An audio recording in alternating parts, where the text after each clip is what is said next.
The tyranny of ego, control, and the fear of becoming ordinary. Why everyone misunderstands Baro. When audiences first encounter Shoei Baro, the reaction is usually immediate and simplistic.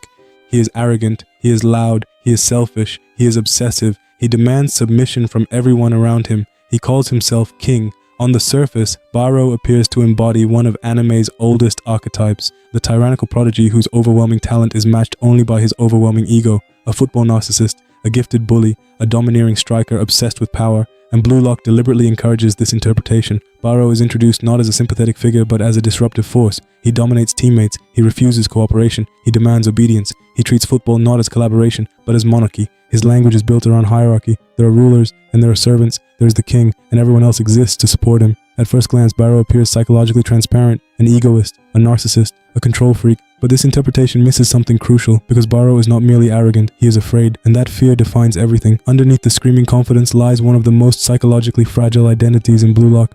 Baro's obsession with kingship is not pure confidence, it is compensation. His aggression is not freedom, it is defense. His domination is not simply ambition, it is survival. To understand Shoei Baro, we must understand one central truth. Baro does not need to be king because he loves power. He needs to be king because he cannot psychologically survive being ordinary, and this changes everything. The architecture of control. One of the most overlooked aspects of Baro's characterization has nothing to do with football. It is his daily routine. The manga repeatedly shows Baro engaging in obsessive behaviors, cleaning, organizing, disinfecting, perfectly folding clothes, strict sleep schedules, rigid diet discipline, extreme tidiness.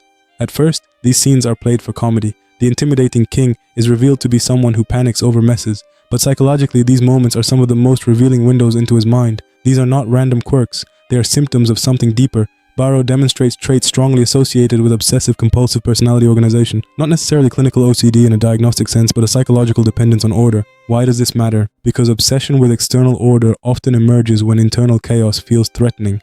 Humans seek control when they fear unpredictability, and Baro fears unpredictability more than almost any character in Blue Lock. Order as emotional armor. Baro's room is perfect, his clothes are arranged, his body is maintained, his habits are strict, everything follows rules. Rules create predictability, predictability creates safety, safety reduces anxiety. This is not vanity, this is emotional architecture. By controlling his environment, Baro creates a world where uncertainty cannot attack him. He can prepare, he can anticipate, he can dominate. Chaos cannot humiliate him if chaos never enters. This is why disorder irritates him so deeply.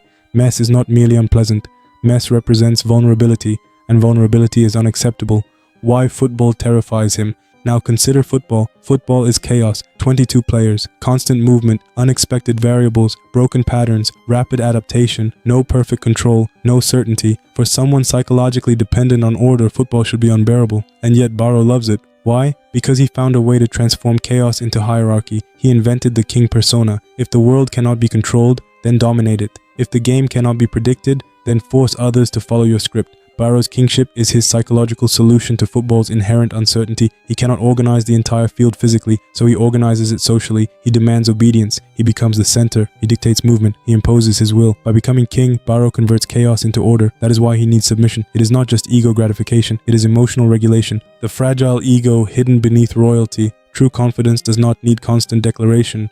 Baro constantly declares himself king. That alone tells us something. Psychologically, repeated self-labeling often signals internal instability. The stronger the insecurity, the louder the identity proclamation. Baro says, "I am king," because he is terrified that he might not be. This is classic overcompensation. He builds a grand identity because the alternative is intolerable. What is that alternative? Ordinariness, insignificance, mediocrity, dependency, submission. To Baro, these are psychological death, not disappointment. Death, the fear of becoming replaceable. Baro's deepest fear is not losing. It is becoming irrelevant.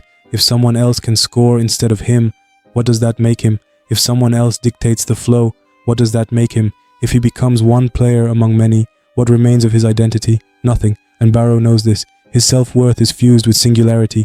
He must stand above. He must dominate. He must be indispensable. Without superiority, he has no psychological anchor. This is why passing feels unbearable. Passing means acknowledging another player's importance.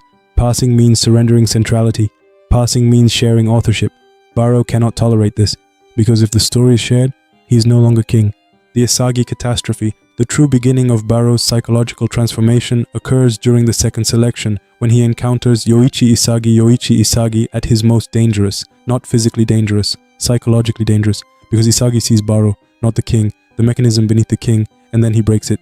The humiliation of being Red Baro is used to overwhelming people. Physicality, skill, confidence, presence. Most opponents submit psychologically before they even lose tactically, but Isagi does something Baro has likely never experienced. He predicts him, uses him, reduces him. Baro becomes a tool, a pawn, a predictable object. For someone whose entire identity depends on domination, this is unbearable. And when Isagi calls him a donkey, the insult cuts deeper than audiences often realize. Why? Because Isagi is not insulting Baro's skill. He is exposing Baro's rigidity. A donkey follows predictable paths. A donkey can be guided, manipulated, controlled. The king becomes livestock. Psychologically, this is annihilation, identity collapse. Baro's internal reaction is not ordinary frustration. It is existential crisis. Everything he built collapses. His power, his superiority, his control, his kingship. If someone can manipulate him, then his identity was false. And for a moment, Baro breaks. He enters psychological despair. But what happens next is extraordinary. Most characters would adapt. Baro mutates. The birth of the villain. This is one of Blue Lock's most profound psychological moments. Baro realizes something terrifying. He cannot remain king. Not in the old way. Isagi has destroyed that possibility. So Baro faces a choice. Become ordinary, or reinvent his ego, and Baro chooses reinvention, but not through humility, through darkness. He becomes a villain. Why villainy saves him. This transformation is often misunderstood as simple rage.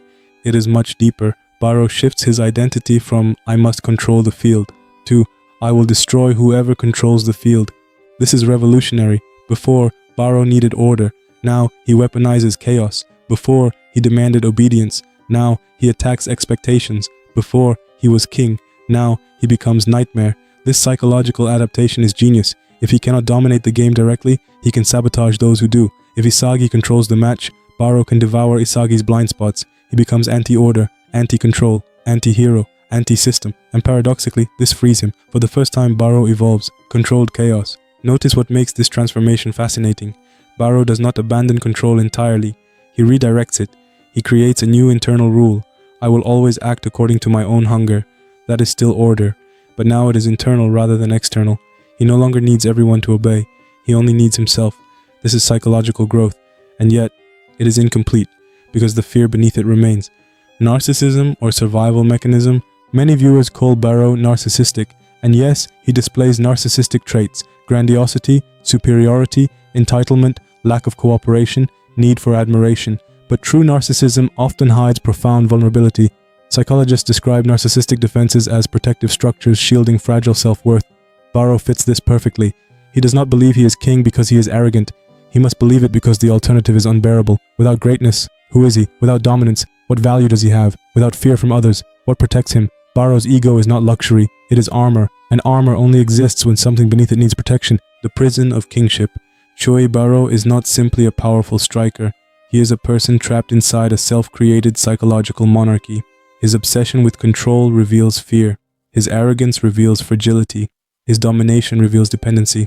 His kingship reveals insecurity. And his villain transformation reveals adaptation. He is one of Blue Lock's most tragic characters because he cannot simply enjoy football. Every match is identity warfare. Every touch of the ball is self-validation. Every challenge threatens psychological collapse. Baro does not play to win. He plays to prove he deserves to exist above others. That is why his journey is so compelling. Because beneath all the screaming, beneath all the ego, beneath all the royal imagery, is a terrified young man asking one desperate question. If I am not king, who am I? Dependency, rivalry, and the hidden loneliness of the king. The people he claims to despise are often the people he needs the most. Baro presents himself as radically independent. He bows to no one. He listens to no one. He needs no one. That is his mythology. But psychologically, this is not true. Baro's development is deeply shaped by others, especially those who threaten him. And the greatest irony of his character is this. Baro becomes strongest only when someone forces him to confront his own limitations. The king evolves through humiliation. The ego grows through collision. The tyrant matures through dependency. This contradiction lies at the center of his psychology. Why Isagi becomes Baro's psychological anchor. No character affects Baro more profoundly than Yoichi Isagi. At first, this relationship appears simple. Baro hates Isagi. Isagi humiliates Baro. Baro wants revenge, but this interpretation is too shallow. Baro's fixation on Isagi is not just anger. It is psychological attachment.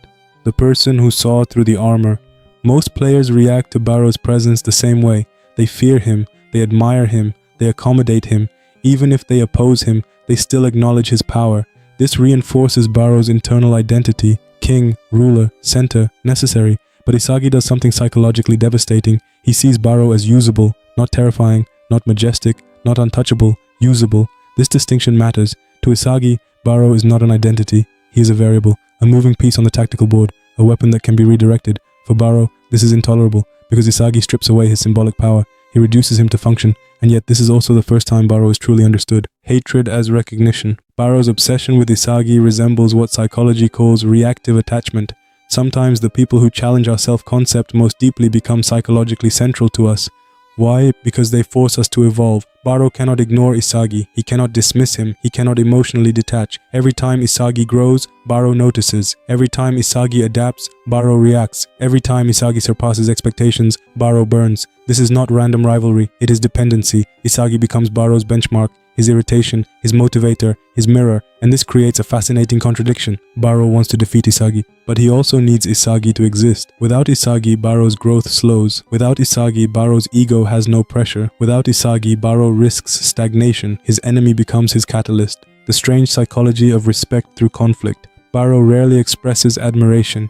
He doesn't compliment others. He doesn't openly praise talent. He frames interactions through dominance.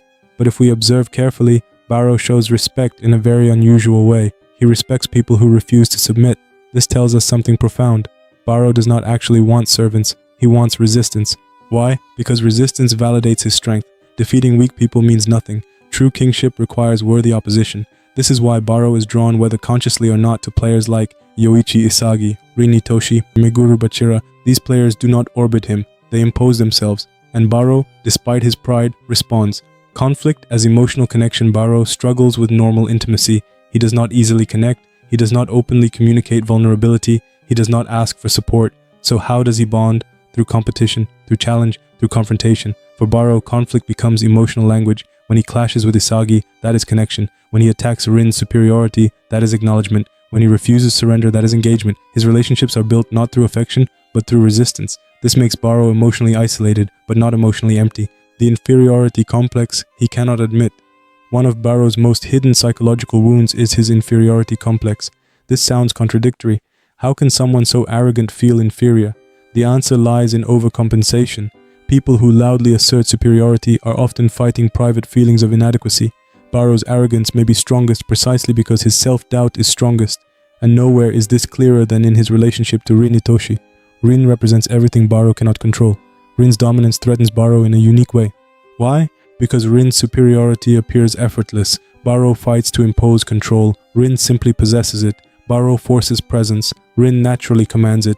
Baro builds identity through declaration. Rin needs no declaration. This difference matters. Rin exposes Baro's insecurity. If Baro must scream, "I am king," and Rin does not, then who truly holds power? Baro knows the answer, and he hates it. Why this creates rage? Baro's aggression towards stronger players often hides shame. He is not merely angry at them, he is angry at what they reveal. They expose his incompleteness, his dependence, his fragility, his need to prove himself. Every superior player becomes evidence that Baro is not yet enough, and that is psychologically intolerable. So he attacks, not just to win, but to silence that internal doubt. Self-directed rage. One of the most misunderstood aspects of Baro's personality is his anger. People assume Baro's rage is aimed outward, at teammates, at rivals, at systems, at failure. But much of Baro's anger is actually aimed inward, perfectionism and self-punishment. Baro's obsession with discipline reveals extreme perfectionism, and perfectionists often experience failure as moral weakness, not as normal limitation, not as temporary struggle, as weakness, as personal failure, as inadequacy. This creates self-directed hostility. When Baro fails, he does not simply feel disappointed, he feels contaminated. His identity has been threatened, his standards have been violated, and because he cannot tolerate weakness, he attacks himself emotionally. Then that pressure erupts outward. What looks like arrogance is often frustration with himself. Why he trains so relentlessly. Baro's physical intensity is not just ambition, it is emotional punishment. Every workout, every repetition, every act of discipline. These are not just improvements, they are purification rituals. If weakness exists, eliminate it. If vulnerability appears, crush it. If doubt emerges, outwork it. This is why Baro's training feels almost ritualistic. He is not just building skill, he is trying to become invulnerable. The loneliness of absolute ego. Perhaps the saddest aspect of Baro's psychology is loneliness. He never says he is lonely, he would never admit it, but his behavior reveals it. Kings are isolated, that is part of the fantasy. Above everyone, separate, untouchable. But separation has consequences. No emotional safety, no shared burden, no easy trust, no genuine surrender. Baro cannot let people close, because closeness requires vulnerability, and vulnerability threatens identity. So he stands alone, powerful, feared, admired, and isolated. Why his evolution matters. Baro's gradual willingness to interact differently with others is subtle but profound. He still demands, still roars, still dominates. But there are moments brief, almost invisible, where cooperation emerges. Not obedience, not surrender. Strategic acknowledgement. That matters. It suggests growth. It suggests Baro is learning something revolutionary. Connection does not always mean submission. This may be the hardest lesson of his life. The king needs rivals. Shoei Baro's psychology is built on contradiction. He claims independence, yet depends on rivals. He demands submission, yet respects resistance. He projects superiority, yet fears inadequacy. He attacks others, yet punishes himself. He stands above everyone, yet suffers profound loneliness. His rivalry with Isagi is not simply competition, it is transformation. His anger toward Rin is not simple jealousy, it is existential fear. His isolation is not confidence, it is defense. And perhaps the greatest truth about Baro is this: he does not want servants, he wants witnesses, people who can see him, challenge him, push him, validate that his struggle matters. Because beneath all the royal imagery, beneath the villain persona, beneath the discipline and rage, Baro is still asking, can someone acknowledge my existence without forcing me to kneel? Thanks for watching. If you enjoyed this deep dive, don't forget to like and subscribe.